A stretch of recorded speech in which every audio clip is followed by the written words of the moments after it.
Eu já havia feito antes um vídeo sobre Luiz Felipe Pondé, cujo link está na descrição, e agora eu vou fazer outro, estou fazendo outro. Vou falar de um vídeo no qual ele aparece falando, cujo link também está na descrição, no qual ele tece algumas considerações sobre a fidelidade, a infidelidade, os dramas aí no caso da vida de um casal, da vida amorosa. Esse vídeo tem um pouco mais de 10 minutos, mas eu vou falar somente dos primeiros 6 minutos, porque senão esse meu vídeo aqui vai ficar muito longo, porque tenho que tecer algumas considerações que talvez fiquem um pouco extensas. Aos 39 segundos do vídeo, ele diz assim: olha, depois de Freud, a gente sabe que o conhecimento é primo da paranoia.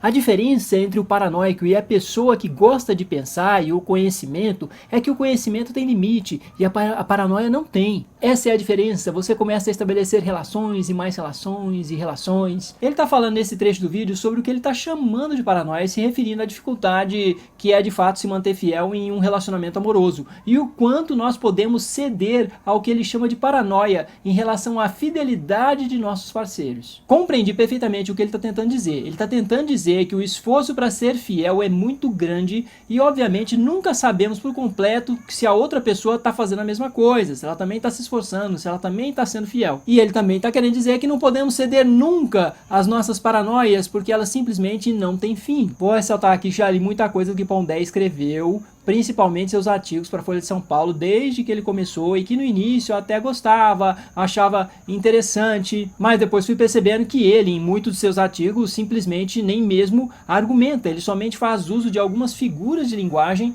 de algumas piadinhas, e fica tudo por isso mesmo. Fica tudo muito bonitinho, mas desprovido de argumentação. E se ele vir fazendo suas piadinhas, outros também irão fazer suas piadas em relação às coisas que ele fala, ou às piadas que ele faz. Inclusive um amigo meu de Facebook chegou a escrever isso aqui: Luiz Felipe Pondé é um intelectual realmente admirável, é o único autor acadêmico conhecido que consegue fazer filosofia se utilizando única e exclusivamente de frases escritas em traseiras de caminhão e banheiros públicos. Invejável. Porém, voltemos à questão da paranoia, do conceito de paranoia que ele cita. Ele jogou com as palavras, citou Freud, ficou tudo muito lindo, muito bonitinho, mas cagou em cima dos conceitos. Porque não existe nenhum tipo de proximidade entre o conceito de paranoia e o conceito de conhecimento que torne a analogia que ele fez possível. Paranoia é o nome que no passado era dado ao transtorno delirante. Trata-se de um transtorno mental que no passado foi denominado como paranoia. Hoje não é mais. Portanto, a paranoia, o transtorno delirante, não é um sintoma, é um transtorno. Por sua vez, o sintoma central do transtorno delirante é o delírio. Então, o que não teria fim na concepção de Pondé seria, na verdade, o delírio e não a paranoia. E se a gente quiser fazer uma digressão etimológica,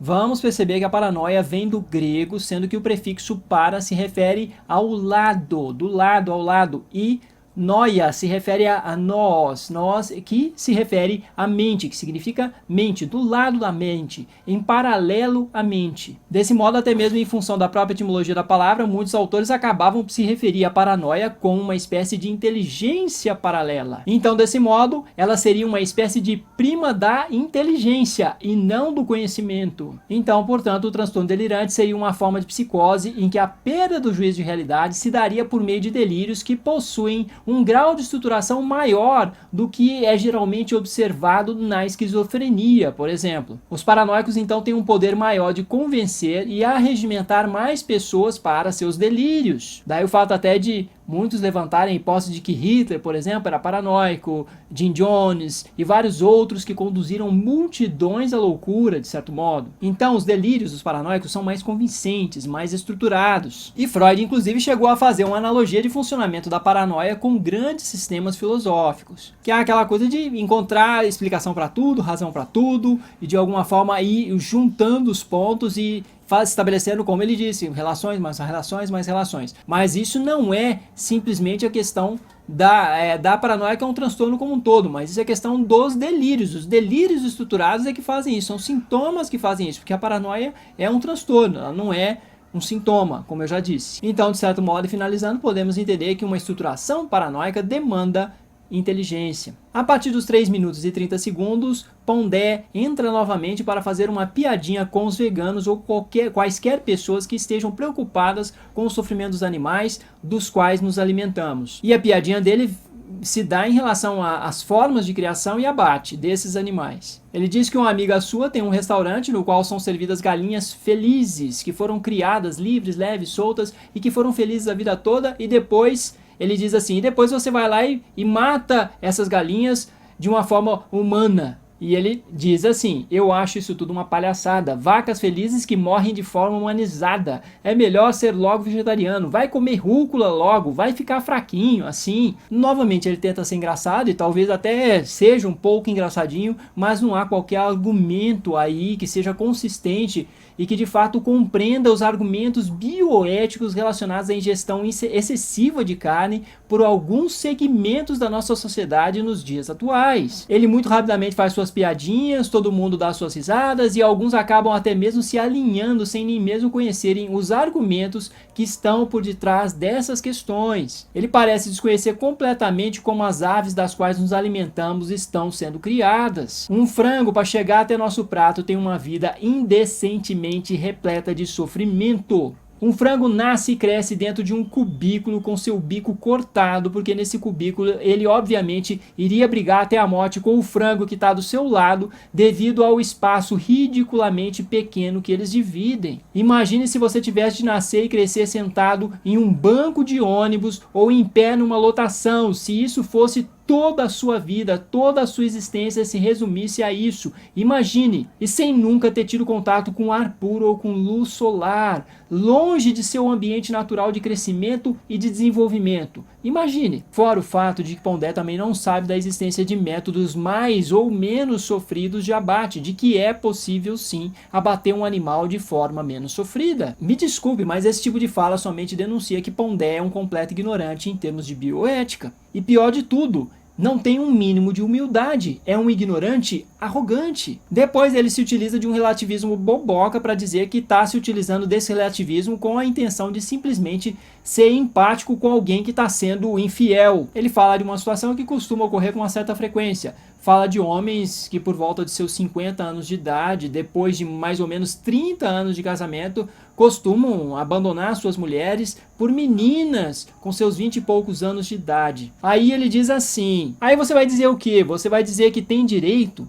Pô, você tá largando uma mulher que dedicou a vida a você, quando ela tá começando a envelhecer, você troca ela por uma de 25. Isso é uma canalice. Mas ao mesmo tempo vai saber se ela não ficou fria, desinteressada, gestora do lar, se não dava mais atenção para a mãe e se preocupava somente com o supermercado, com a mãe que estava velhinha, com o irmão que estava doente, e aí você foi ficando meio assim e não conseguia chegar perto dela porque ela estava completamente tomada por suas funções de dona de casa, de esposa, até a hora em que uma menina de 28 anos começou a olhar para você, te desejando, e você acordou do sarcófago no qual se encontrava. Isso se chama relativismo, cada um conta de um ponto de vista e não tem acordo. Não é vamos ser todos relativos para ficar lindo. É assim que é. Pondé, rapaz, relativismo moral é uma barca furada. Nessa barca furada você pode justificar as maiores atrocidades. A compreensão dos motivos de todos nós não torna tudo o que fazemos completamente justo, senão não teríamos condições de fazer justiça. Pondé está confundindo dois níveis diferentes de compreensão, o nível das explicações e o nível das justificações. Todos temos nossos motivos, inclusive os mais atrozes criminosos. Chamar a atenção para esses motivos somente talvez explique por que algumas pessoas agiram de uma maneira e não de outra,